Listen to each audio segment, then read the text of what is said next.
A couple of drop catches, perhaps making India fans wonder if they really had a chance. 90 needed of the last 90. There is not much batting left except Mitchell Owen, who's there, and this pair currently, which is Alex Cooper Connolly and Matthew Short.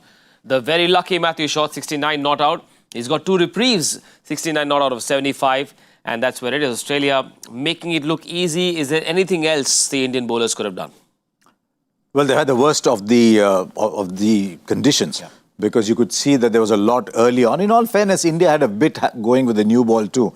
But post the new ball, India really haven't had that wicket-taking strength. And that is why it is imperative you hold the catch. I mean, Siraj is not going to sleep tonight. He's going to sit and say, how did that ever pop out of my hand? Because I thought that was the moment. It was 139 for 5. Your last recognised batsman would have come in. There's not a lot of batting after that. So I thought that was the big moment. Yeah. But there's still an opportunity here, because if you can get 2 wickets here, then suddenly it'll become difficult.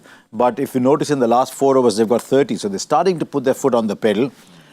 Pitch is absolutely eased out. Yep. So if you're looking at it from Australia's point of view, you should say, look, you should win with a couple of overs left. Once again, what Zaid Khan mentioned at the halfway mark, India perhaps 30 is short, and that's what they will regret if they do end up losing this game. We have to talk about Matthew Short and his ability to just keep it simple. He's not taken too many risks. He's playing decent cricket.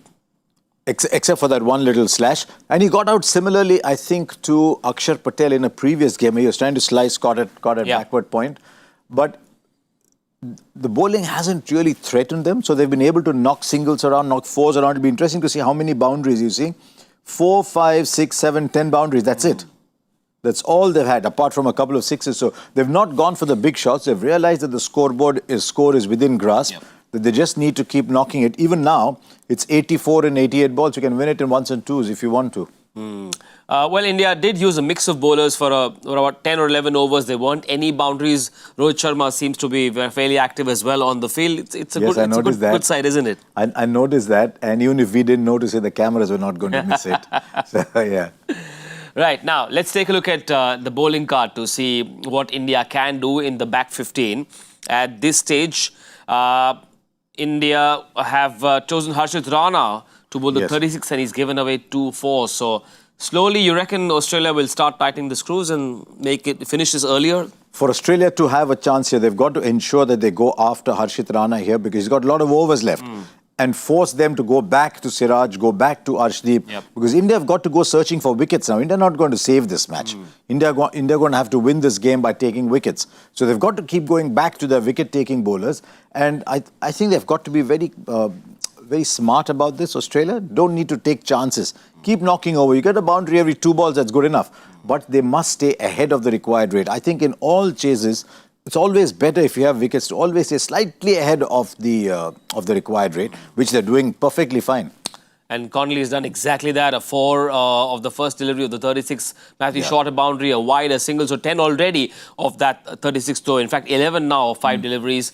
And they need 79 of 86.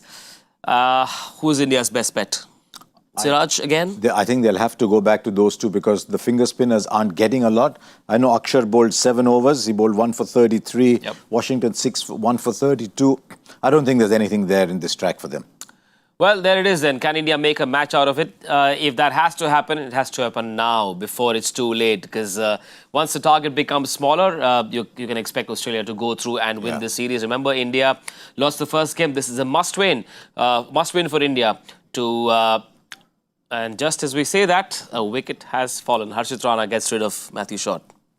Which is a positive, because India needed, as I said, someone to get that breakthrough. If Harshit Rana with his bustling style can get it. So India will look at this now and say, right, the player coming in, Mitch Owen, is very highly rated within Australia. They think that he's the future. He's batting way below where he normally bats. But you never know. Sometimes you pick up a wicket and then suddenly you get 2 quiet overs, things become tough. I still think, I was about to say 80-20 to Australia. I'm probably going 65-35 now. Mitchell Starc can hit a few lusty blows as well. Then there's Xavier Bartlett. I'm not too sure if he can bat well. But there is a fair bit of cricket left. We will see you again on Quick Buzz Live to look back at what might end up being a cracking finish in India's favour. See you then. Bye for now.